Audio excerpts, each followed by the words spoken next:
Today's My Thoughts Monday is brought to you by GymAware, the leading tool when measuring performance in the weight room. Guys, VBT is all the craze right now. It's a hot, sexy topic, although it's something that's been around for a while. And the man who wrote the book on velocity-based training, Brian Mann, has called the GymAware the Rolls Royce when it comes to velocity measuring devices. Guys, the ability for you to shoot all your information right up into the cloud and store it right away is enough for me right there to make sure that this is something that I had in my weight room. Putting things together with instant feedback as to how the reps are being performed. On top of that, with the x-axis correction, so you don't have to necessarily worry about direct positioning when you're performing the exercises. Tying that in with the visualization of everything and the ability to allow the athletes to compete. Make this an absolutely stellar tool and something I couldn't recommend you having in your weight room enough. Hop on over to kinetic.com.au today and see everything that they have to offer. Hey, what's happening, everybody? DeMayo coming at you with this week's edition of My Thoughts Monday. And today, guys, I would like to kind of get something off my chest. There has been a lot of discussion lately on social media, and this is going back lately, is it probably like the last calendar year where, coaches are discussing things and we're talking about, the state of the field of strength and conditioning and where we stand and, how the industry is moving forward and what people's views as us as a profession are. And a lot of the discussions around that tend to be extremely negative. I mean, to the point where just the other day, in a conversation, someone told me that the field of strength and conditioning is a mess.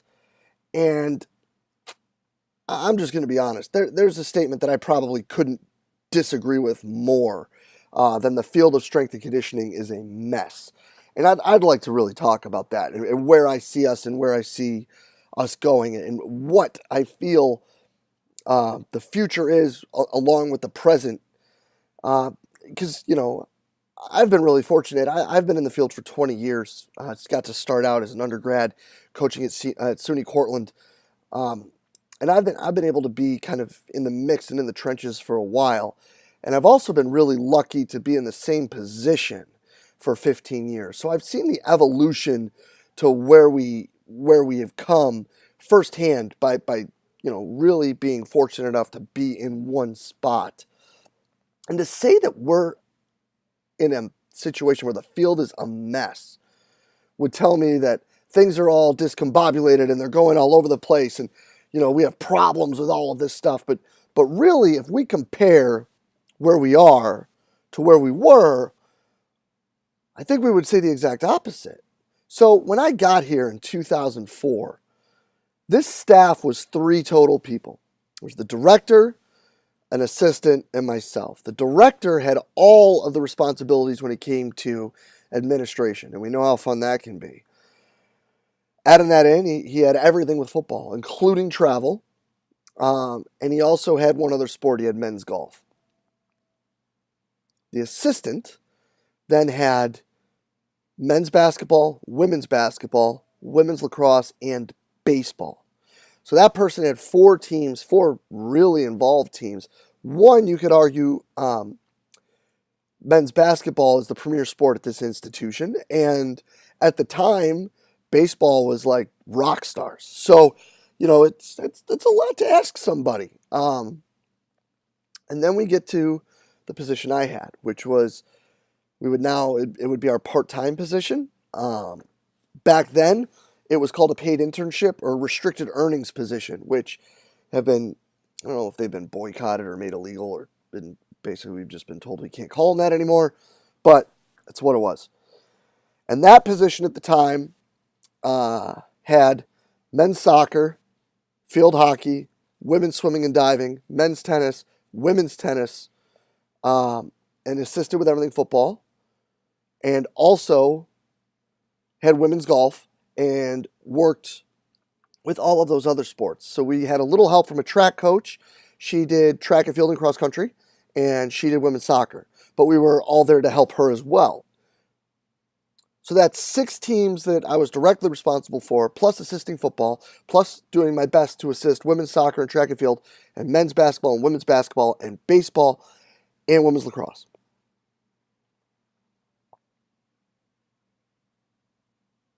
Now, let's fast forward to 2018. We now have 4 positions. That part-time position now is directly responsible for field hockey, men's and women's tennis, and assists with swimming and diving because they cover swimming and diving when I'm on the road. Our director position now has just football and the administrative duties. And we now have 2 additional assistants that cover the remaining teams. How's that a mess? How is this bad? When we look at where we were to where we are, and then can look at where we're going forward, how is this a mess? How can we not look at this and say, wow, we've come a long way. Wow, we're moving in the right direction. And now we could talk about problems. Every job has a problem. Every place you work is going to have its problems. Every profession, every industry, everything you do is going to have problems. Ice cream is too cold for some people. So unless you sit there and you're making $1 million a year to be a mattress tester, I don't think you're going to have the perfect job. So yeah, there's some issues. But if we're going to sit here and complain about the internet and social media and all these problems that it brings without looking at the positives and understanding that these things that people say, oh, well, these people make us look bad because they make us look like we're nothing but meatheads. Yo, newsflash, everybody. When we all started, chances are most of us were like C to C minus level athletes that really liked working out and were meatheads. So just because of the fact that we've all adapted and evolved and become more forward thinking and our means and methods and things have changed, doesn't mean anything they're doing is making the profession a mess. Get over it. Sure, are there some people that are in the public eye that kind of make things look bad? Of course there are. Every job in the world has that. But it doesn't mean that we're a mess because there's a couple people doing a couple things where you might be like, dude, that dude's wilding out. Well, so what? There's so many people that are doing some amazing things that we never would have been able to do in the past. Case in point, had an awesome Instagram live discussion the other day with Ryan Nozak up at DePaul.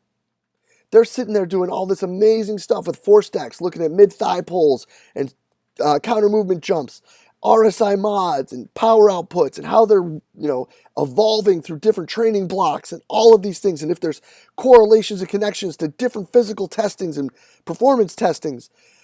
Bro, do you think there's a chance we could have done that 15 years ago? Hell no.